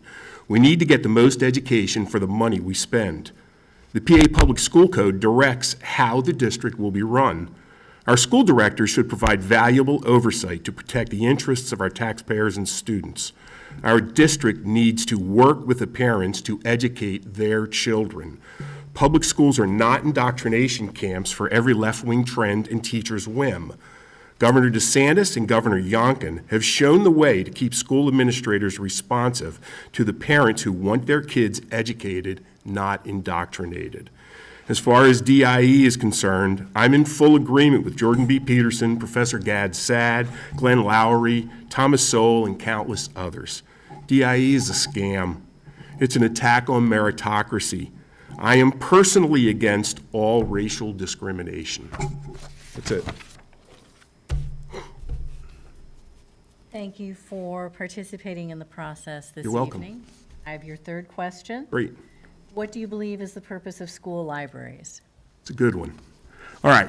My dad's Jack Rooney, and he's dead, okay? My pop taught me a lot of valuable things, and he was a great man.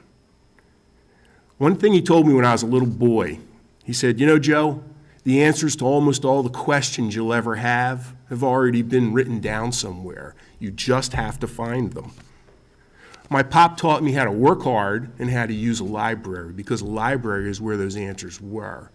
Now, you may all know it, YouTube's where I find most of my answers for things I'm knocking around in the house or working on my car, okay?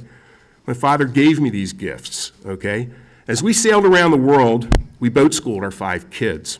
We visited libraries across the globe. In American Samoa, our oldest daughter got her GED in the Pango Pango Library.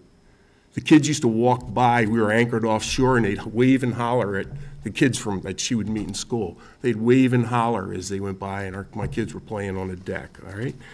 Now imagine, my daughter went to the Naval Academy.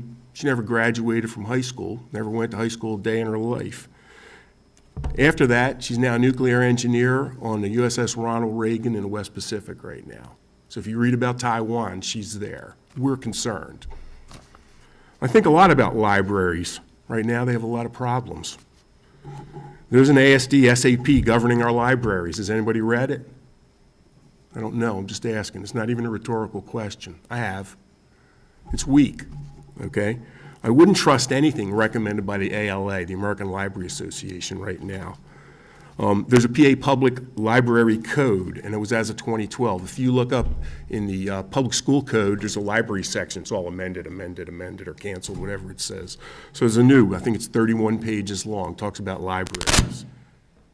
There's no less diverse a crowd than librarians. You probably all know that. It's 85% women, it's 85% white, and it's overwhelmingly left-wing. So if we're all into the DIE, that should be a concern for all of us. We need to ensure that we are in compliance with the Children's Internet Protective Act that governs libraries and funding for the libraries, and that our libraries protect our kids and are transparent with parents. There's a great article this week in the New York Post It's called Librarians Go Radical as New Woke Policies Take Over. Ooh, is that me? I'm sorry. I realize we're on different side of the political spectrum, but there's a great author from 2,500 years ago, 500 BC, named Sun Tzu. He's a military writer, and he said, know your enemy and know yourself. That's not me. Know your enemy and know yourself, and in 100 battles, you'll never be defeated. So, you may not agree with me, but I do my best to figure out what you all are thinking about. Do the same thing. It's an interesting article. There's also a thing called Safe Libraries Online. We need to use that as a resource to protect our kids and use libraries for what my father thought they were all used for, the answers to all the great questions that are out there. That's it. Thank you for being here. I have My a fourth pleasure. question. What do you view as the strengths of Abington School District? In your view, what are the most critical issues facing Abington School District today? Great. What's the strength of Abington School District? Tradition. I don't know if you all know what that means, so I'll just give you a little thing right here. G.K. Chesterton, okay, in the book Orthodoxy, it's in chapter 4, The Ethics of Elfland. He uses this: tradition means giving a vote to the most obscure of all classes, our ancestors. It's the democracy of the dead. Chesterton goes on to say, tradition refuses to submit to the small and arrogant oligarchy of those who merely happen to be walking about. All Democrats object to men being disqualified by accident of birth. Tradition objects to them being disqualified by the accident of death. Democracy tells us not to neglect a good man's opinion, even if he is our groom.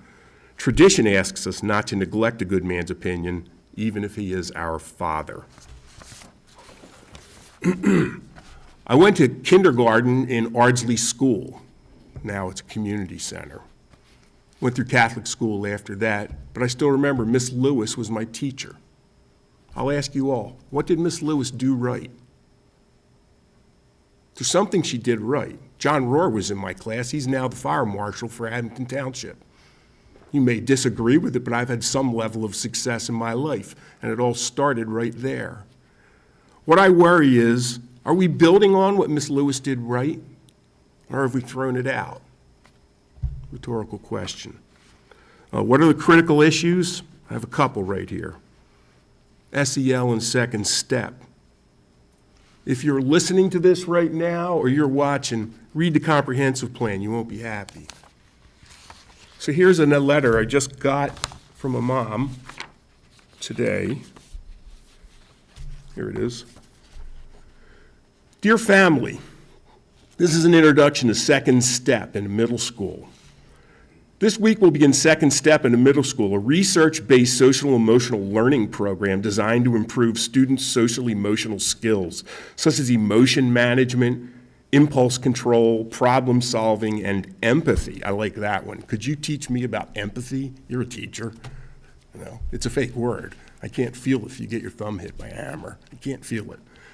Second Step skills and concept are designed to help students both in and out of school. These include mindset goals, recognizing bullying and harassment, thoughts, emotions, and decisions, managing relationships and social conflict. There's no Ivan Denisovich in there at all. There's nothing about the Western canon. They're not doing this in Red China right now, and they're not doing it in Russia or anywhere else. This stuff is nothing but indoctrination. It's crazy. That's a weakness, okay? You all read the comprehensive plan. Not when did we ever have a discussion in the boardroom for the public to see on social emotional learning and second step. 3 years ago, it was oh golly, what was it called? Where's Dr. Milk? What was that called? Culturally responsiveness. That was all the rage in the one 3 years ago. Now it's second step, social emotional learning. It's just a whim. That's all that it is.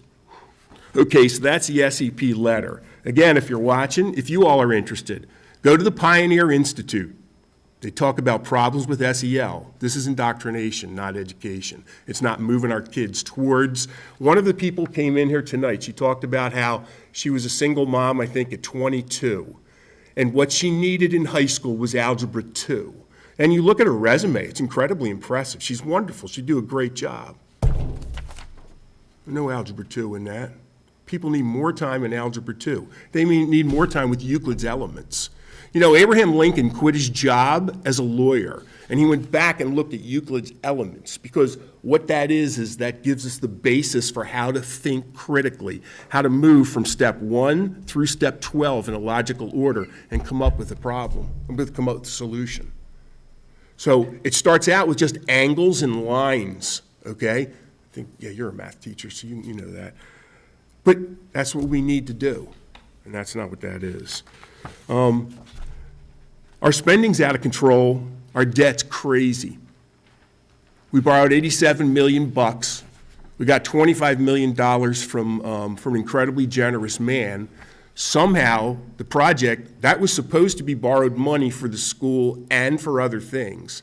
And now we're up to, I think, over $120 million with $5 million of cost overruns. So I don't know where the money's coming from. I've told you before, you all have a difficult job. If you look at that bond issue and you look at the money that's going to be due in the last 8 to 10 years of that bond, it's 26 years, we're 5 years into it, so 21 years, and about another 5 to 10 years. Those payments are crazy. And like one of you brought up the other meeting, now we've got 6-8% inflation rates. Yikes. This stuff is scary. There's an anecdote from Larry Arnn. He's the president of Hillsdale College. He talks about there's 2 types of teachers at Hillsdale. But he basically said every class they go into, it's like exciting, it's like tingling. I know Dr. Fetcher told me he played rugby. If you're on a football field, if you're playing whatever sport you may have played, you can't wait to get the game started. That first hit makes the game. How's it going to go? If you get whacked, you're like, oh my gosh, this is going to be a long game. That's how our board meeting should be. You all should come in here excited. You're doing an important job for everybody. It ought to be like, man, let's get this game going. Let's do the best that we can. Let's be challenged, get knocked down, get back up, and learn something. Mr. It's Rooney, my opinion. I just want you to know I extended your time, but I want to make sure you get in all of your points. You have That's good enough went for over that. your 3 minutes. Sorry. Okay, thank That you. takes us to the 5th and final question. Okay. Thank you. Share your thoughts about the value of consensus building in board dynamics. If possible, including your answer, any relevant experiences on a committee, board, or organizational body that involved navigating opposing opinions. Please also share your approach to problem solving. You probably don't realize this, but I could talk longer on any one of these if you were interested. So I'll do the best I can. Thanks for the question. Where is it? Doesn't matter. All right. So there's 8 Democrats on the board right now. There was a 9th, but somehow she got frustrated and quit, which is shocking. It should be shocking to everybody. She ran twice and then didn't even finish the first term. So she put a lot of effort into getting on the board. She also said that she could have as much effect not on the board as on the board. I find that amazing. I don't know if you all do either, or if you even talk to her. I don't know what the answers are, but I did see what happened last May. And there were 2 school directors who ganged up pretty hard on that other school director, and no one came to her defense. Now, I'm not sure about problem solving and consensus building, but it certainly wasn't on display that night. And there was probably a background story that didn't involve problem solving or consensus building either. So I'm going to make a statement right now. There isn't any on the board right now. Tell me I'm wrong, that's fine. You can comment, that's fine also. I believe that incident played a large part in her decision to leave. I'd like to know the answer, but I don't. Right now, the board seems to be a little more than a rubber stamp. There was actually a little bit of discussion about protecting comments, which is wonderful. And I do appreciate that we at least got the votes we needed to protect the comment section for the public in a meeting. Usually, directors have no comment, or they tell each other what a great job they're doing. Look, We already sit through 5 minutes of little Channel 6 videos at the beginning of the meeting. Then at the end of the meeting, we tell everybody how everything's so great's going on. Let's get a little critical analysis of something occasionally. Let's have a little back and forth where two people have different ideas, and then you hash them out. If we can't have a meeting in private because of the public school, because of the open meetings law, then let's get 3 people and 3 people or whatever and come up with a good plan. It's a $180 million business. This is important. It's worth the discussion. It's worth the time. If you have a 39-minute meeting like the last minute meeting, you could look at the agenda and go, there's not much here. We can figure it out. You go, let's talk about, and then throw something in there. Let's propose it at the beginning of the meeting, okay? What does the board need? The board needs courage and it needs leadership. The staff will be better because of it. The board will be better because of it. That's what I believe. And I don't remember the last part of that. That was enough. So I'll just end it right there. Thanks, ma'am. Thank you. Do you have any questions about the process? None. Well, thank you so much for coming out this evening. It was my pleasure. Be safe.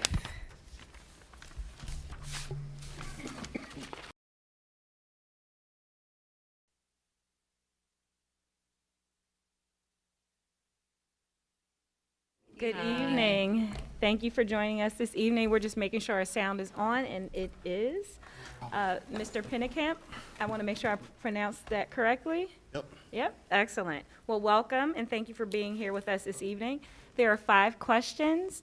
You're allotted 20 minutes, 3 minutes per question. Okay? And I will begin with your first one. Various board members will read the others. Why do you want to serve on the Board of School Directors? When answering this question, please highlight any particular skills and experiences you would bring to the school board that will benefit our students and the community. Can you guys hear me okay? Yes. Okay, great. First and foremost, I've been in this community for a long time. I'm a 1994 graduate of Abington High School. My children are currently in Abington High School, so I have 3 children in Abington, one in 11th grade, one in 9th grade, and one in 5th grade. So I am embedded, right? I came to Abington in 2nd grade, but grew up in Glenside my early years, so I was on the wrong side of the tracks, right, with Cheltenham. So my sister wasn't happy when we moved into Abington. Actually, she was in 10th grade, but I was only in 2nd grade. Didn't matter to me. It was a little more important for her being in high school, right? But just definitely in the community. I got to remember now too that I have 3 minutes for each question, so I will get to the point. So I'm invested in Abington. I care about Abington. I sit on the board for the Abington Educational Foundation. I've been a board member there for about 5 or 6 years. So I'm involved in kind of meetings like this on a monthly basis for the last couple of years for Abington. I'm embedded from a standpoint of Abington with coaching, athletics, with youth sports in the area. My children are actually on 3 sports teams for the school district, all seasons, right? So when I'm actually connected and touching people, parents, on a regular basis, I am. So I feel like I'm a community member that's very connected with a lot of people in the community that can actually hear and listen to their concerns to be able to pass back to the board or suggestions, right? Because at the same time we sit here and we make decisions for our community, for our school district, or we would be if I was involved, right? I would think that's what you guys are focused on, and I would love to be a part of that. Thank you very much. Thank you, Mr. Pennekamp. Appreciate your time tonight. Thanks for throwing your hat in the ring. We're really very happy to have you here. What do you believe is the purpose of public education today? Please include your views on the relationship between public education and diversity, inclusion, and equity. I feel public education is one of the most important things that we can do in our nation. Myself being a public school student, born and raised, all the way through, but I think it's very important for every student, every community member, every child to have the opportunity to the best education they possibly can have. I feel like that's what we have here at Abington. It's actually the reason why I moved into Abington 15 and a half year ago, actually. My wife's from Upper Moreland. We were living in Upper Moreland when we first got married. And my father-in-law is an educator. He'd been teaching in Upper Moreland 4th grade for 43 years. My mother-in-law was actually a high school secretary at Upmoreland. We knew a lot about Upmoreland, right? You know, I mean, being that close to it. And great school, but a little smaller. And we wanted something bigger. We wanted more opportunities for our children. We moved into Abington when my daughter was 1, specifically so that they could come to Abington. But it's really important that you have a school that's focused on the students. Public education is that. It gives everybody the rights to actually the opportunity to learn. Gives everybody the opportunity to participate. I think it's extremely important to have those extra programs, whether it's STEM, whether it's athletics, whether it's theater and art. I guess that's part of STEM, right? That's the A. But so it's just, I mean, so to be able to offer that to all of our students, it's crucial. And the only way that you can get that is through public education. So that's why it's really important to me. Diversity, sorry, I didn't hit on that fact. Growing up at Highland, I loved the fact that I went to one of the most extremely diverse schools in Abington. It was huge. It's lifelong friendships of all diverse natures. I absolutely love it. The fact that my children actually are at Highland or have gone through Highland and are getting the same experience that I got to experience. So I think it's very important that all students, all race, all ethnic backgrounds have the same opportunity all the way through. And I think it helps our children grow to actually enter the world, you know, and actually be successful humans and adults and, you know, and thrive hopefully in Philadelphia when they get older, because I found my forever home, so I want to stay here, right? You know, so I hope my children do too, and grandchildren and all that good stuff. But I just feel like it's the diversity, the diverse aspects that we're able to offer our students at Abington. It's very important as they grow. And I think actually that's another benefit of our public education system.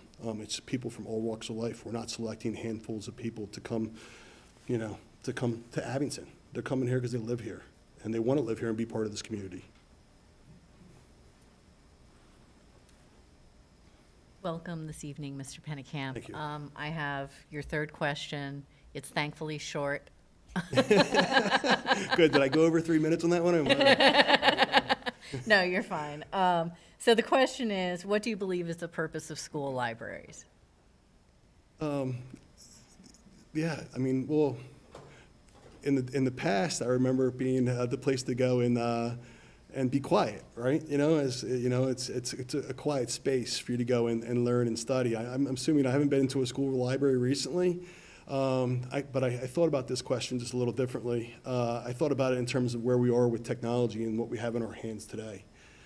And I think that all those things are still in the school library. You have books or you have computers that you can do research on, but I think it's so important. We all walk around with this digital device in our hands on a regular basis. We're looking at it.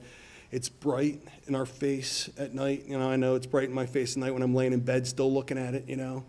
There's a difference with a library than you know, libraries are for research. They always were in the past. That's where you went and found information, right? How do I go and actually research this topic? When I was in college, you know, I spent some time at the library. Not as much as my parents wanted me to spend, but I was there. Yes, I do know where the library is on campus. And you know, but it was a spot where we went and researched, right? You know, and I remember Nexus Lexus, and that was like the start of kind of the digital age and everything else. And so it's really interesting. But now it's like, I think it's a spot where actually students can learn and go back and see what it was like for their parents, their grandparents, how they learned, you know? And I think it's really different to be able to hold a book in your hand than hold a digital device in your hand to tell me what Google tells me, what's Wikipedia telling me, but actually to go and actually open up a book and flip pages and look down at that book, and it's not really bright coming back at you, you know? I think it's an important experience for all kids. So I think libraries actually give us that ability to pass that down to our students. Thank you. Yep. Thank you for coming out tonight. I have your fourth question. What do you view as the strengths of Abington School District? In your view, what are the most critical issues facing Abington School District today? I think I probably touched base on this a little bit when I talked about moving into this community, was that it's big. I think that's a strength. And actually, it's funny, I sat in a meeting last week where I talked about being big as a strength and also being big as a weakness. I'll probably get to the point of maybe being big as a weakness in a second here, but I wanted to say it's a strength. I think there's a lot of opportunities for our students. I really like the fact that, actually, I go back to my daughter, who's in 11th grade now. When she entered 7th grade, she tried out for, what did she try out for first? The school volleyball team. She was actually cut as a 7th grader, second to last person cut on the school volleyball team.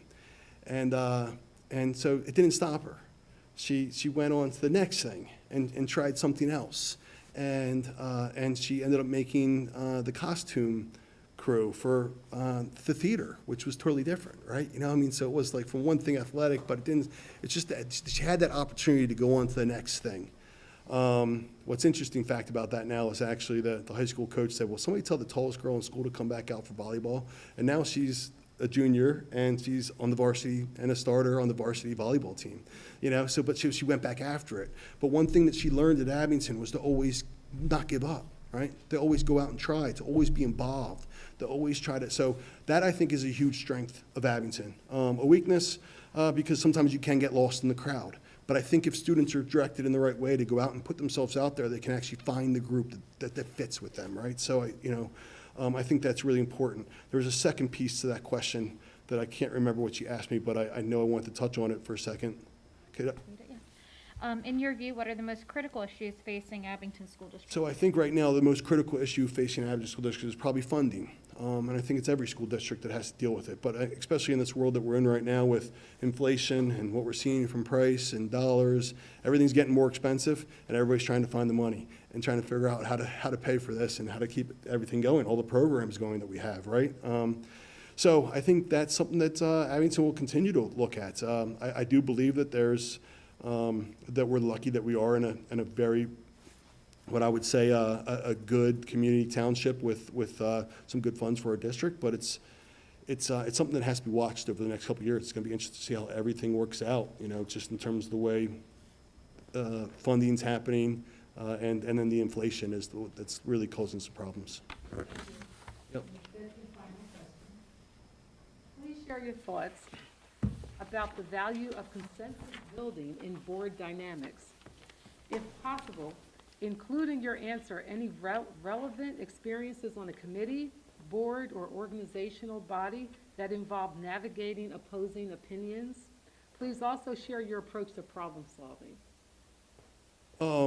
It's a great question. And I think that this board here and the boards prior to you all experience differences of opinions and different thoughts and figuring out what the right path is. But there's one important piece that I'd like to just start off with is that as a board, you're responsible for policy making and decision making. So and directing the district in a way that's good for our educators, good for our students.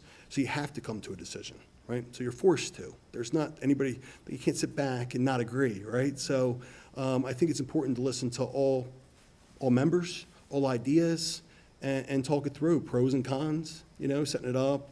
I mentioned earlier that I sit on the board for the Abington Educational Foundation. We're constantly trying to figure out ways to fundraise, get creative, have more activities, more events, whatever it may be, but it's a good board, and it's been forever changing. We've had new bodies come in. I got to sit next to Dr. Fetcher at one point in those meetings. He was part of that committee before as an assistant superintendent, so it was nice. It's always nice collaborating with that group. It's been different the last couple of years, the last 2 years with COVID and the pandemic and everything else, as you guys have experienced too.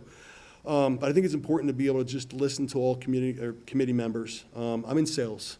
Right, so that's my profession. I've been selling for 20 plus years now. I'm in the security business, so I sell Big Brother. There's a lot of Big Brother floating around these buildings right now, right? But all commercial-based systems. And as a salesman, no matter how much I like to talk, and you guys can see right now that I probably will continue to talk and talk and talk, right? And I'm over my 3 minutes, I know. Actually, it's the Emmys tonight, right? So it's like they keep getting timed out, or it's going to be interesting to see who wins. Monday Night Football, nobody gets smacked, that's right. Monday Night Football and the Emmys, who's going to win that, right? That's going to be an interesting, factor there to see what actually ends up happening in terms of the ratings. But sorry, I digress. I had a point here. But no, I mean, so you really have to listen. As a salesperson, I have to listen, right? I have to sit back and find out what my clients want, what's going to be important, and then figure out a solution from there. And I've been involved with committees. I'm a member at Huntington Valley Country Club. I grew up there. I've swum there. I was the pool committee chairman for years. I'm actually sitting on a committee now. We're trying to build a new pool. It's interesting to hear the different thoughts and processes that everybody's involved, what people want, you know? And there's going to be gives and takes in that conversation. So I'm sitting there right now in terms of what are we building better for our community, for our Huntington Valley family there. But you have to sit there and find out what everybody wants, what makes sense, then what's also fits in the budget, right? You know, so we're also trying to figure out the budget dollars as we design this thing right now. So I'm involved in those conversations, and I'm involved in those conversations at my work. So just from a solution design, build with clients, sitting, collaborating, and I have manufacturers that want me to sell their product, you know, over the other person's product. So constantly trying to figure out what makes sense for everybody. But it first starts back, sit back, especially when you come into a new committee, listen, right, and put in your input where you can, right. Well, thank you so much. Those were our 5 questions. Do you have any questions about the process? Well, I appreciate you allowing me to sit. I know I was a late entry, I think. Maybe, I don't know if anybody came in after me. I know I hit send at like 3:50. And then when I saw the email back, I'm like, darn it went through as 3:01, you know, like, so I know I missed out. But when I hit the send button, it was 3 o'clock. And I didn't have a resume or anything, and, but so just community members that I was sitting with over the weekend, I didn't even actually know that Jenny O'Rourke had passed up, or, so I wasn't fully in tune there, right? So I sometimes information comes to me when people just see me, right? And that's how I found out about this position, is some community members talked to me and said, hey, Greg, did you know that there's a seat available, And I said, no, I didn't know that. And, like you got, and this was like, this was earlier in the weekend. I was like, God, that's not nothing really. And then I was sitting with somebody at 2:55 Sunday afternoon, right, watching the Eagles. And they said, Greg, are you going to put in, like, you got till 3 o'clock to do it? I said, wait, what? It's due at 3 o'clock, So I appreciate you allowing me the opportunity to come in and talk. I figured I kind of know what the process is. You guys have been through this one time before recently, I think. So first step of the process was just the opportunity to come here and sit with you and say hello. And where the cards fall, right? But I would love to be part of it. I'm invested in Abington. I understand there's more highly qualified candidates than I am. I'm not an educator. I understand where my weaknesses are there, but I am involved in the community. I'm a coach. I'm a loving father, a loving husband. I love my community. I love Abington. Go Ghosts, So it's a great place to live. It's where I've wanted to live and to raise my family. So I'd love to be able to be a part of all this. Well, we definitely thank you for your entry and for showing up this evening. Thank you. Thank you for coming out. Thank you. Thank you. That concludes our candidate pool for this evening, which means we will go to agenda item number 3, which is comments from citizens. Comments from citizens are being conducted both in person and by phone. The phone number to participate in public comments is 267-715-3717 and is being displayed on the screen at this time. You will be able to join in by calling on your mobile or landline. Mr. Lutz, I know we need to give it a minute, so we'll do that. And for the record, there's no one physically present in the room at this moment, so all of our comments will come from phone lines.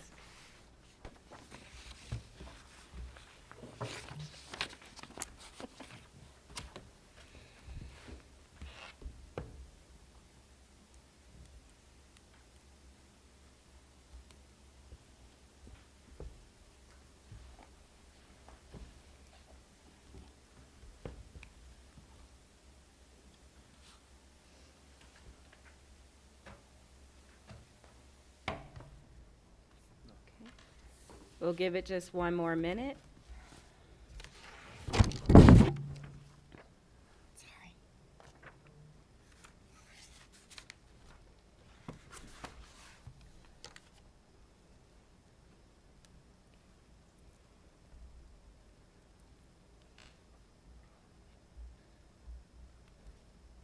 Mr. Lutz, can you confirm that there are no callers on the line? That is confirmed.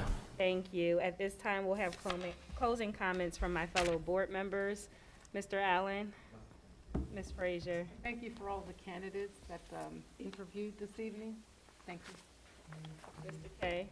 Definitely a very difficult choice ahead of us, but it was a great night, and I really appreciate so many people being interested. It's terrific. Dr. Mowry. I would reiterate my colleagues' comments and just thank our fellow community members for their interest in the position and their willingness to throw their hat in the ring. Thank you. Mr. Muhammad. I want to thank all of the volunteers who are stepping up to serve the community, and looking forward to deliberating with you all and making a decision. Thank you. Ms. Fazy. I want to thank everybody who came out to interview for the position. It was wonderful to hear everybody, and it is going to be a difficult decision ahead of us. Dr. Kleiman. I concur with everything that my fellow board members said. Appreciate everybody who submitted applications and interviewed this evening.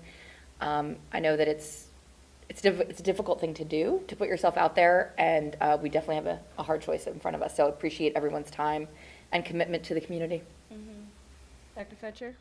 Yes, thank you. On behalf of the administration, Abington School District, I want to thank all those who took the time to come out, and also the interest in what is a critical position within the school district to help us as the administration lead this school district and to work together as a team to make this the best education for our students. So I just want to thank all those individuals for your time, and also tonight we heard quite a commitment to Abington School District throughout the years of many people who have participated in our committees, as well as PTO, PTA, etc. So I want to thank them for their continued efforts, and if they are not the selected candidate, to encourage them to continue in those efforts because we truly appreciate Abington School District. Thank you. I definitely agree. Definitely want to thank all of the candidates who stepped up. One thing that I noticed after interview, one of the strengths were our teachers and our support staff. So I'm thankful to be able to serve at this capacity to benefit our youth, but to also benefit the staff who serve them. With that being said, this meeting is adjourned. Everyone enjoy the Emmys or Monday Night Football, whatever it is you're going to enjoy tonight, or your bed. This meeting is adjourned. Thank you.